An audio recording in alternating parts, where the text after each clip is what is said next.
जय वैभव लक्ष्मी माता की। वैभव लक्ष्मी माता की कृपा आप सभी पर हमेशा बनी रहे। आज मैं आपके लिए वैभव लक्ष्मी व्रत की कथा लेकर आई हूँ। वैभव लक्ष्मी माता की कथा इस प्रकार है। एक बड़ा शहर था। इस शहर में लाखों लोग रहते थे।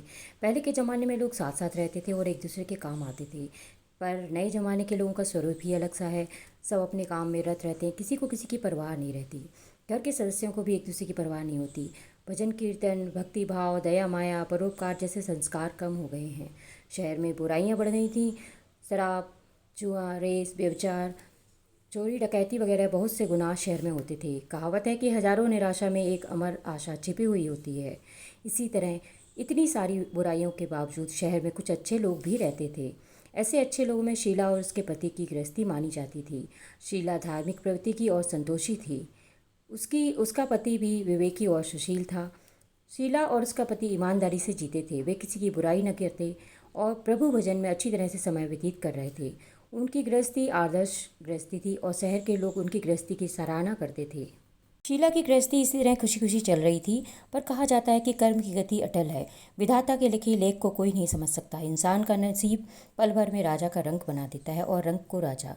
शीला के पति के अगले जन्म के कर्म भोगने के बाकी रह गए थे कि वह बुरे लोगों से दोस्ती कर बैठा। वह जल्दी से जल्द करोड़पति होने के ख्वाब देखने लगा।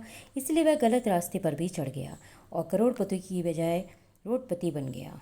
यानी रास्ते पर भटकते भिखारी जैसी उसकी हालत हो गई थी। शहर में शराब, जुआ, रेस, चरस, गांजा वगैरह बंदियाँ फैली हुई थीं। उसमें शीला का पति भी फंस गया। दोस्तों के साथ उसे भी शराब की आदत हो गई। वह जल्द से जल्द पैसे वाला बनने की लालच में दोस्तों के साथ रेस जुआ भी खेलने लगा। इस तरह बचाई हुई धनराशि, पत्नी के गहने, सब कुछ रेस जुए में हार दिया। इसी तरह एक वक्त ऐसा भी आया कि वह सुशील पत्नी शीला के साथ मज़े में रहता था और प्रभु भजन में सुख शांति से वक्त व्यतीत करता था। उसके बजाय घर में दरिद्रता और भुखमरी फैल गई। सुख से खाने के बजाय 2 वक्त भोजन के लाले पड़ गए और शीला को पति की गालियाँ खाने का वक्त आया। शीला सुशील और संस्कारी स्त्री थी। उसको पति के बर्ताव से बहुत दुख हुआ, किंतु वह भगवान पर भरोसा करके वहाँ दिल बड़ा रखकर दुख सहने लगी। कहा जाता है कि सुख के पीछे दुख और दुख के पीछे सुख आता ही है, इसलिए दुख के बाद सुख आएगा ही, ऐसी श्रद्धा के साथ शीला प्रभु भक्ति में लीन रहने लगी। इसी तरह शीला असह्य दुख सहते सहते प्रभु भक्ति में वक्त बिताने लगी। अचानक एक दिन दोपहर को उनके द्वार पर किसी ने दस्तक दी। शीला सोच में पड़ गई कि मुझ जैसे गरीब के घर इस वक्त कौन आया। फिर भी द्वार पर आए हुए अतिथि का स्वागत करना चाहिए, ऐसा आर्य धर्म के संस्कार वाली शीला ने खड़े होकर द्वार खोल दिया। देखा तो सामने एक माँ जी खड़ी थी। वे बड़ी उम्र की लगती थी, किंतु उनके चेहरे पर अलौकिक तेज निखर रहा था। उनकी आंखों में से मानो अमृत बह रहा था। उनका भव्य चेहरा करुणा और प्यार से झलकता था। उनको देखते ही शीला के मन में अपार शांति छा गई। वैसे शीला इस माँ जी को पहचानती न थी, फिर भी उनको देखकर शीला के रोम रोम में आनंद छा गया। शीला माँ जी को आदर के साथ घर के अंदर ले आई। घर में बिछाने के लिए कुछ भी नहीं था, अतः शीला ने सकुचा कर एक फटी हुई चादर पर उनको बैठाया। माँ जी ने कहा, क्यों शीला, मुझे पहचाना नहीं?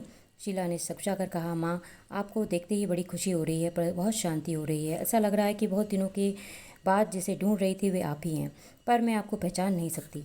माँ जी ने हंसकर कहा, क्यों भूल गई? हर शुक्रवार को लक्ष्मी जी के मंदिर भजन कीर्तन होते हैं, तब मैं भी वहाँ आती हूँ। वहाँ हर शुक्रवार को हम मिलते हैं। पति गलत रास्ते पर चढ़ गया। तब से शीला बहुत ज़्यादा दुखी थी और दुख की मारी वह लक्ष्मी जी के मंदिर में भी नहीं जाती थी। बाहर के लोगों के साथ नज़र मिलाने में भी उसे शर्म लगती थी। उसने याददाश्त पर जोर दिया, पर यह माँ जी उसे याद नहीं आ रही थी। तभी माँ जी ने कहा, तू लक्ष्मी जी के मंदिर में कितने मधुर भजन गाती थी, अभी अभी तू दिखाई नहीं देती थी, इसीलिए मुझे हुआ लगा कि तुझे क्यों नहीं आ रही है, कहीं बीमार तो नहीं हो गई। इस तरह से सोचकर मैं तुझसे मिलने आई हूँ। माँ जी के अति प्रेम भरे शब्दों से शीला का हृदय पिघल गया। उसकी आंखों में आंसू आ गए। माँ जी के सामने वह बिलक बिलक कर रोने लगी। यह देखकर माँ जी शीला के नज़दीक सरकी और उसकी सजकती पीठ पर हाथ फेर दिया, प्यार भरा हाथ फेर दिया और सांत्वना देने लगी। तब माँ जी ने कहा कि बेटी, सुख और दुख तो धूप और छाँव जैसे होते हैं। सुख के पीछे दुख आता है, दुख के पीछे सुख आता है। धैर्य रखो बेटी, और तुझे क्या परेशानी है? तेरे दुख की बात मुझे सुना, तेरा मन भी हल्का हो जाएगा और तेरे दुख का उपाय भी मिल जाएगा।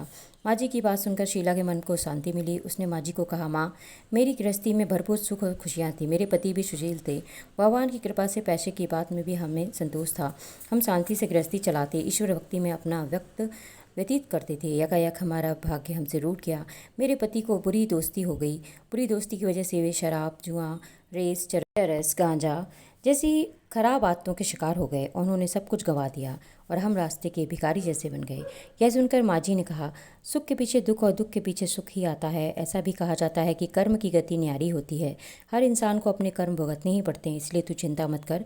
अब तू कर्म भुगत चुकी है, अब तुम्हारे सुख के दिन अवश्य आएंगे। तू तो माँ लक्ष्मी जी की भक्त है। माँ लक्ष्मी जी तो प्रेम और करुणा के अवतार हैं। वे अपने भक्तों पर हमेशा ममता रखती हैं। इसीलिए तू धैर्य रख के माँ लक्ष्मी जी का व्रत कर, इससे सब कुछ ठीक हो जाएगा। माँ लक्ष्मी जी का व्रत करने की बात सुनकर शीला के चेहरे पर चमक आ गई। उसने पूछा, माँ लक्ष्मी जी का व्रत कैसे किया जाता है, यह मुझे समझाइए, मैं यह व्रत अवश्य करूँगी। माँ जी ने कहा, बेटी माँ लक्ष्मी जी का व्रत बहुत सरल है। उसे वरद लक्ष्मी व्रत या वैभव लक्ष्मी व्रत भी कहा जाता है। यह व्रत करने वाले की सभी मनोकामनाएं पूर्ण होती हैं। यह सुख संपत्ति और यश प्राप्त करता है। ऐसा कहकर माँ जी वैभव लक्ष्मी व्रत की विधि कहने लगीं। बेटी वैभव लक्ष्मी व्रत वैसे तो सीधा साधा व्रत है, किंतु कई लोग यह व्रत गलत तरीके से करते हैं, अतः उसका फल नहीं मिलता। कई लोग कहते हैं कि सोने के गहने की हल्दी कुमकुम से पूजा करो, बस व्रत हो गया, पर ऐसा नहीं है। कोई भी व्रत शास्त्रीय विधि पूर्वक करना चाहिए, तभी उसका फल मिलता है। सिर्फ सोने के गहने की पूजा करने से फल मिल जाता तो सभी आज लखपति बन गए होते हैं। सच्ची बात यह है कि सोने के गहनों की विधि से पूजन करना चाहिए। व्रत की उद्यापन विधि भी शास्त्रीय विधि के मुताबिक करनी चाहिए, तभी यह वैभव लक्ष्मी व्रत फल देता है। यह व्रत शुक्रवार को करना चाहिए। सुबह में स्नान करके स्वच्छ कपड़े पहनो और सारा दिन मन में जय लक्ष्मी माँ का जाप करो। किसी की चुगली नहीं करनी चाहिए। शाम को पूर्व दिशा में मुख रखें, इसी तरह आसन पर बैठ जाएं। सामने पाटा रखकर उसके ऊपर रुमाल रखो। रुमाल पर चावल का छोटा सा ढेर बनो। उस ढेर पर पानी से भरा तांबे का कलश रखकर कलश पर एक कटोरी रखो। उस कटोरी में एक सोने का गहना रख दो। सोने का ना हो तो चांदी का भी चलता है। चांदी का ना हो तो नगद रुपया भी चलेगा। बाद में घी का दीपक जलाकर धूप सली सुलगा कर रखो। माँ लक्ष्मी जी के बहुत स्वरूप हैं। माँ लक्ष्मी जी को श्री यंत्र अधिक प्रिय है, अतः वैभव लक्ष्मी में पूजन करते समय सर्वप्रथम श्री यंत्र और लक्ष्मी जी के विविध स्वरूपों का सच्चे दिल से दर्शन करो और उसके बाद लक्ष्मी स्तवन का पाठ करो। बाद में कटोरी में रखे हुए गहने या रुपये को हल्दी कुमकुम और चावल चढ़ाकर पूजा करो और लाल रंग का फूल चढ़ाओ। शाम को कोई मीठी चीज़ बनाकर उसका प्रसाद रखो। ना हो सके तो शक्कर या गुड़ भी चल सकता है। फिर आरती करके 11 बार सच्चे हृदय से जय माँ लक्ष्मी बोलो। बाद में 11 या 21 शुक्रवार यह व्रत करने का दृढ़ संकल्प माँ के सामने करो। आपकी जो मनोकामना हो वह पूरी करने को माँ लक्ष्मी जी को विनती करो। फिर माँ का प्रसाद बांट दो और थोड़ा सा प्रसाद अपने लिए रखो। अगर आप में शक्ति हो तो सारा दिन उपवास रखो और सिर्फ प्रसाद खाकर शुक्रवार करो। ना शक्ति हो तो एक बार शाम को प्रसाद ग्रहण कर लें या फिर खाना खा लो। अगर थोड़ी सी भी शक्ति ना हो तो 2 बार भोजन कर सकते हैं। बाद में कटोरी में रखा गहना या रुपया ले लो। कलश का पानी तुलसी जी में डाल दो और चावल पक्षियों को डाल दो। इस तरह शास्त्रीय विधि के अनुसार व्रत करने से उसका फल अवश्य मिलता है। इस व्रत के प्रभाव से सभी प्रकार की विपत्ति दूर होकर व्यक्ति माला माल हो जाता है। संतान न हो तो संतान की प्राप्ति होती है। सौभाग्यवती स्त्री का सौभाग्य अखंड रहता है। कुमारी लड़की को मन भावन पति मिलता है। शीला यह सुनकर आनंदित हो गई। उसने पूछा, माँ आपने वैभव लक्ष्मी व्रत की जो शास्त्रीय विधि बताई है वैसे मैं अवश्य करूँगी, किंतु इसका उद्यापन विधि किस तरह से करना चाहिए यह भी बता दीजिए। माँ जी ने कहा, 11 या 21 जो मन्नत मानी हो उतने ही शुक्रवार यह वैभव लक्ष्मी का व्रत करना चाहिए और पूरी श्रद्धा और भावना से करना चाहिए। व्रत के आखिरी शुक्रवार को जो शास्त्रीय विधि अनुसार उद्यापन विधि करनी चाहिए वह मैं तुझे बताती हूँ। आखिरी शुक्रवार को खीर या नैवेद्य रखो। पूजन विधि हर शुक्रवार को करते हैं वैसे ही करना चाहिए। पूजन विधि के बाद श्रीफल फोड़ो और कम से कम 7 कुंवारी या सौभाग्यशाली स्त्रियों के कुमकुम या तिलक करके साहित्य संगम की वैभव लक्ष्मी व्रत की एक एक पुस्तक उपहार में देना चाहिए और सबको खीर का प्रसाद देना चाहिए। फिर धन लक्ष्मी स्वरूप वैभव लक्ष्मी माँ लक्ष्मी जी की छवि को प्रणाम करो। माँ लक्ष्मी जी का यह स्वरूप वैभव देने वाला है। प्रणाम करके मन ही मन भावुकता से माँ की प्रार्थना करते समय कहें कि हे धन लक्ष्मी, हे माँ वैभव लक्ष्मी, मैंने सच्चे दिल से आपका वैभव लक्ष्मी व्रत पूर्ण किया है, तो हे माँ हमारी जो भी मनोकामना हो उसे पूरा करें। हमारा सबका कल्याण करो। जिसे संतान ना हो उसे संतान देना, सौभाग्यशाली स्त्री का सौभाग्य अखंड रखना, कुंवारी लड़कियों को मनभावन पति देना। आपका यह चमत्कारी वैभव लक्ष्मी व्रत जो करे उसकी सब विपत्ति दूर कर देना, सबको सुखी रखना। हे माँ आपकी महिमा अपरंपार है। माता जी के पास से वैभव लक्ष्मी व्रत की शास्त्रीय विधि सुनकर शीला भाव विभोर हो गई। उसे लगा मानो सुख का रास्ता मिल गया। उसने आंखें बंद करके मन ही मन उसी क्षण संकल्प लिया कि हे वैभव लक्ष्मी माँ, मैं भी माँ जी के कहे अनुसार श्रद्धा से शास्त्रीय विधि के अनुसार वैभव लक्ष्मी व्रत करूंगी। 21 शुक्रवार तक करूंगी और व्रत की शास्त्रीय विधि अनुसार उद्यापन विधि करूंगी। शीला ने संकल्प करके आंखें खोली तो कोई सामने नहीं था। वह विस्मित हो गई कि माँ जी कहाँ चली गईं। यह माँ जी दूसरा कोई नहीं था, साक्षात लक्ष्मी जी थी। शीला लक्ष्मी जी की भक्त थी, इसलिए अपने भक्त को रास्ता दिखाने के लिए माँ लक्ष्मी देवी माँ जी का स्वरूप धारण करके शीला के पास आई थी। दूसरे दिन शुक्रवार था। सवेरे स्नान करके स्वच्छ कपड़े पहनकर शीला मन ही मन श्रद्धा से और पूरे भाव से जय माँ लक्ष्मी जय माँ लक्ष्मी का मन ही मन रटन करने लगी। सारा दिन किसी की चुगली नहीं गई। शाम को हुआ तब हाथ पैर मुँह धोकर शीला पूर्व दिशा में मुख करके बैठ गई। घर में पहले सोने के बहुत से गहने थे, पर पतिदेव ने गलत रास्ते पर चढ़कर सब गहने गिरवी रख दिए थे। पर नाक की चुन्नी बच गई थी। नाक की चुन्नी निकालकर उसे धोकर शीला ने कटोरी में रख दिया। सामने पाटे पर रुमाल रखकर मुट्ठी भर चावल का ढेर किया, उस पर तांबे का कलश भरकर रख दिया, उसके ऊपर चुन्नी वाली कटोरी रखी। फिर माँ जी ने कही थी कि वह शास्त्रीय विधि अनुसार वंदन स्तवन पूजन वगैरह किया और घर में थोड़ी शक्कर थी, वह प्रसाद में रखकर वैभव लक्ष्मी का व्रत किया। यह प्रसाद पहले पति को खिलाया। प्रसाद खाते ही पति के स्वभाव में फ़र्क पड़ गया। उस दिन उसने शीला को मारा नहीं, सताया भी नहीं। शीला को बहुत आनंद हुआ। उसके उसके मन में वैभव लक्ष्मी व्रत के लिए श्रद्धा बढ़ गई। शीला ने पूर्ण श्रद्धा भक्ति से 21 शुक्रवार तक वैभव लक्ष्मी का व्रत किया। 21वें शुक्रवार को माँ जी के कहे अनुसार उद्यापन विधि करके 7 स्त्रियों को वैभव लक्ष्मी व्रत की 7 पुस्तकें उपहार में दी।